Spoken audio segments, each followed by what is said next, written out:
Hello students. तो पिछले video में हम व्याकरण भाग पढ़ रहे थे और विषय था अर्थ की दृष्टि से वाक्य भेद। तो मैंने कहा था पहले कि आपने दो चीज़ें पूरी याद रखनी है कि पहला प्रश्न कि अर्थ की दृष्टि से वाक्य के कितने भेद हैं। तो पूरे 8 भेद हैं और वो कौन कौन से हैं वो नाम आपने याद रखने थे। साथ ही साथ पिछले वीडियो में हमने 3 भेदों का जिक्र किया था या 3 भेदों को हमने समझा और पढ़ा था और वो 3 थे। पहला विधानवाचक वाक्य, दूसरा आज्ञावाचक और तीसरा प्रश्नवाचक। हमने 3 पढ़े थे। तो तीनों को मैंने कहा था कि आपने इसके ये मुख्य बिंदु हैं उनको याद रखना है। साथ ही साथ किस प्रकार के वाक्य इसमें बनते हैं, कैसे बनते हैं, उसको आपने ध्यान में रखना है। तो आशा है आपने ये 3 अच्छे से पढ़ लिए होंगे। साथ में विधानवाचक वाक्य और आज्ञावाचक वाक्य, आज्ञावाचक वाक्य को हम और क्या कहते हैं, विधिवाचक वाक्य भी कहते हैं। और प्रश्नवाचक तो कोई शंका ही नहीं है, प्रश्नवाचक तो आता ही आता है जिसमें प्रश्न किया जाए। तो ये हमने 3 पढ़े थे। तो आज हम बाकी के 5 जो बचे हैं हमारे उसको हम पढ़ेंगे और जहाँ तक हो सके तो आप ज़रूर, अगर कंप्यूटर है तो कंप्यूटर पे देखें ताकि आंखें ख़राब ना हो, नहीं तो मोबाइल पर देख देख के तो आंखें ख़राब हो जाएंगी। ठीक है, कंप्यूटर पे थोड़ा बड़ा भी दिखेगा, क्लियर दिखेगा और अच्छे से समझ में आएगा। तो इसको थोड़ा बड़ा कर देती हूँ मैं ताकि आसानी से समझ में आ जाए और दिख भी जाए। 3 हम पढ़ चुके थे, हम अब आगे के शुरू करेंगे। ठीक है, चलिए 4 से शुरू करते हैं।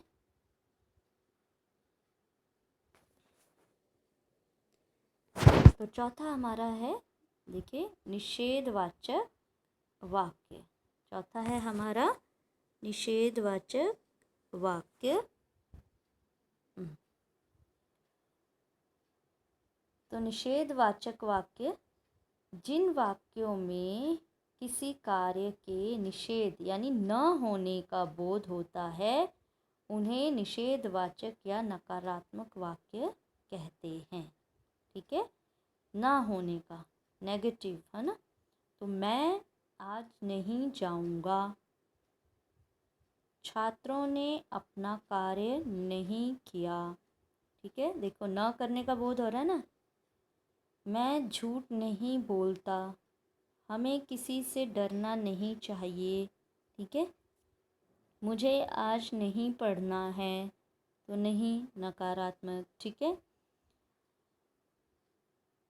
अगला आप देखेंगे इच्छावाचक वाक्य, जो 5वां है इच्छा। तो इच्छावाचक से ही क्या पता चल रहा है, इच्छा व्यक्त हो रही हो, है ना। तो जिन वाक्यों में इच्छा, कामना, शुभ कामना, ये सारी बातें आएंगी। इच्छा, कामना, शुभ कामना, आशीर्वाद और सुझाव प्रकट हों उन्हें इच्छावाचक वाक्य कहते हैं।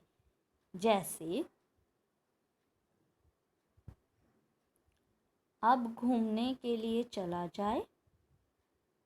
ठीक है, आपकी यात्रा मंगलमय हो, ईश्वर तुम्हें दीर्घायु करे, भगवान करे सब सकुशल लौटें। तो ये क्या है, हमारी इच्छा है, कामना है, शुभ कामना भी आप दे सकते हैं।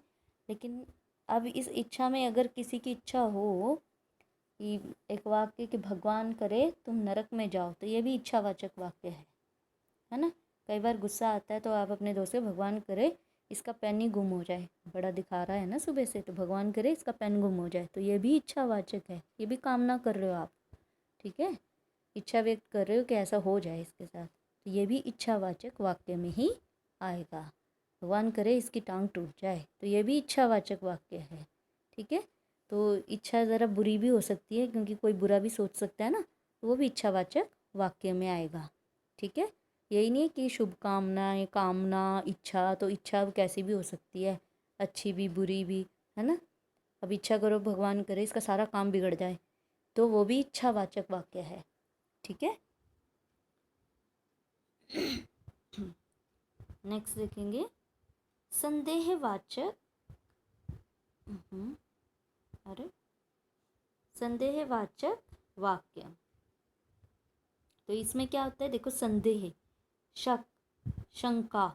ठीक है, जिन वाक्यों में संदेह या शंका व्यक्त हो उन्हें संदेहवाचक वाक्य कहते हैं। देखो, कोई संदेह, कोई शक, कोई डाउट आपको है, तो वो संदेहवाचक वाक्य होता है। जैसे, और संदेहवाचक वाक्य शुरू ही कैसे होगा, ज़्यादातर शायद और संभवतः लगाकर।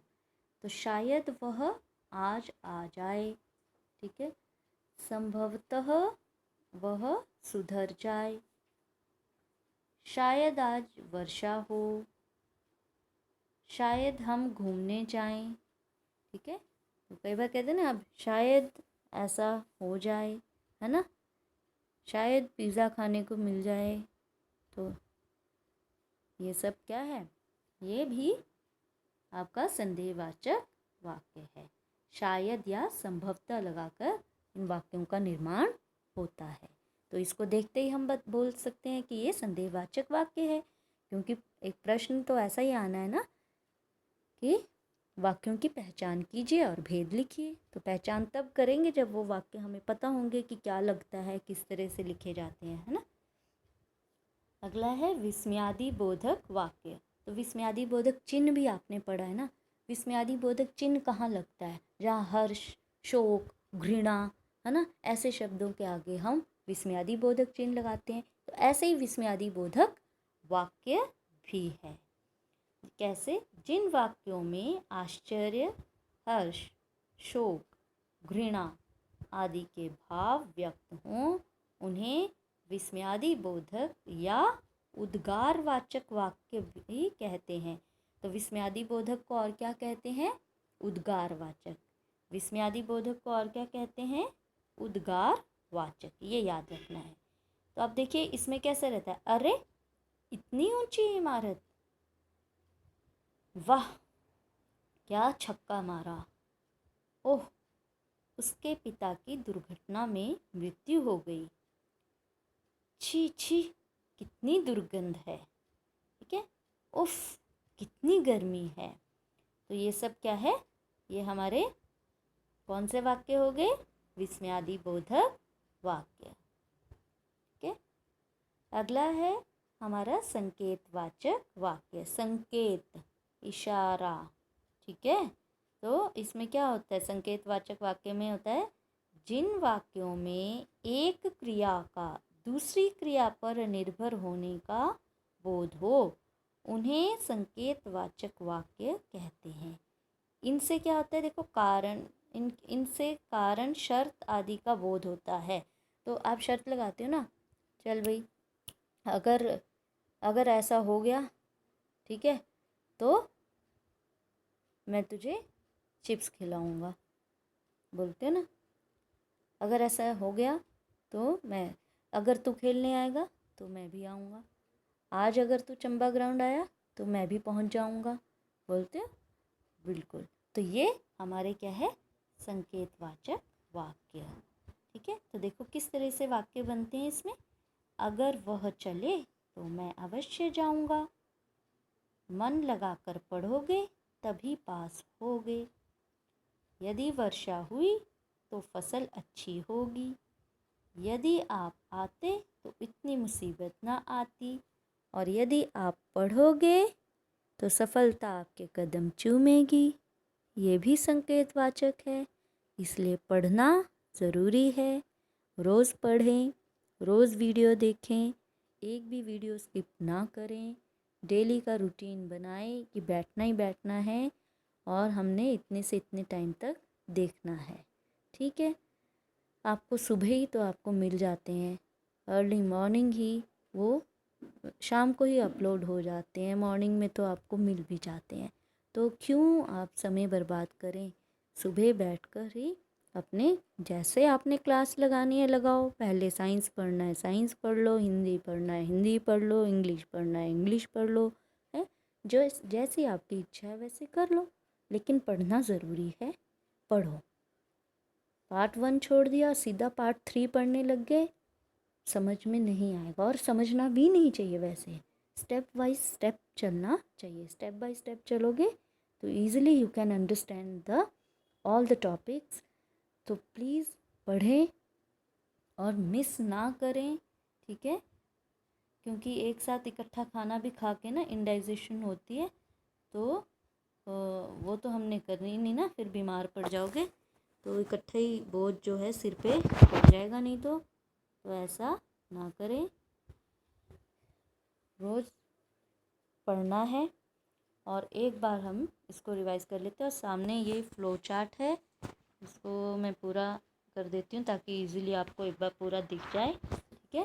जैसे ये विधानवाचक वाक्य, ठीक है, तो इसमें क्या होता है, सामान्य सूचना हमको मिलती है इन वाक्यों में, क्रिया के सामान्य सूचना मिलती है। आज्ञावाचक वाक्य, आज्ञावाचक वाक्य में क्या है, आज्ञा या अनुमति का बोध होता है, और आज्ञावाचक वाक्य को हम विधिवाचक वाक्य भी कहते हैं। और प्रश्नवाचक वाक्य, जिन वाक्यों में प्रश्न किया जाता है प्रश्नवाचक हैं, क्या कौन कब आदि लगाकर। निषेधवाचक वाक्य, इसमें कार्य के न होने का बोध होता है, और निषेधवाचक को नकारात्मक भी कहते हैं, नकारात्मक वाक्य भी कहते हैं। इच्छावाचक में इच्छा, कामना, शुभकामना, आशीर्वाद और सुझाव प्रकट होता है, तो उसे इच्छावाचक कहते हैं। संदेहवाचक वाक्य में संदेह या शंका व्यक्त हो, उन्हें संदेहवाचक वाक्य कहते हैं। विस्मयादि बोधक वाक्य में क्या होता है, आश्चर्य, हर्ष, शोक, घृणा आदि का भाव व्यक्त होता है, और विस्मयादि बोधक को हम उद्गारवाचक वाक्य भी कहते हैं। विस्मयादि बोधक को हम उद्गारवाचक वाक्य भी कहते हैं, ये ध्यान रखना है। संकेतवाचक वाक्य में क्या होता है, एक क्रिया का दूसरी क्रिया पर निर्भर होने का बोध होता है, तो वहाँ संकेतवाचक वाक्य होता है, ठीक है। तो ये फ्लो चार्ट बेहतर है, अगर आप कंप्यूटर पे देखें तो आपको ज़्यादा अच्छे से दिखाई देगा, बड़ा दिखाई देगा और अच्छे से समझ आएगा। तो मैं इसको धीरे धीरे ज़रा ऊपर ले जाती हूँ ताकि वाक्यों के साथ साथ आपको इसको दिखाई दे, ठीक है। ये वाक्य भी आपको दिखाई दे जाए साथ में कि किस तरह से ये वाक्य बनाते हैं, ठीक है। तो ये आपने इसको पढ़ना है, ध्यान देना है, मुख्य बिंदु हैं ये, मुख्य जो पॉइंट्स हैं ये यही है वैसे, ठीक है। एक एक दो दो वाक्य तो आपको यहाँ नीचे दिखाई दे रहे हैं, तो इतना भी आपको दिख जाए तो ठीक है, ठीक है। तो आज के लिए इतना ही, कल हम अगले वीडियो के साथ मिलेंगे। तो जब वो अगला वीडियो में हम अभ्यास करेंगे, अभ्यास क्या करेंगे, हम पहचान और रूपांतरण करना सीखेंगे। तो इसलिए ध्यान से पहले इनको पढ़ लो, ताकि अगले वीडियो में जब हम अभ्यास करें तो आपको भी वो वाक्य बोलते ही वो पहचान करना आ जाए, ठीक है। चलो रूपांतरण करना तो हम सीखेंगे, कैसे क्या लगाते हैं और क्या लगाना चाहिए, ठीक है। तो आज के लिए इतना ही, कल हम मिलेंगे अगले वीडियो के साथ। Till then bye and thank you.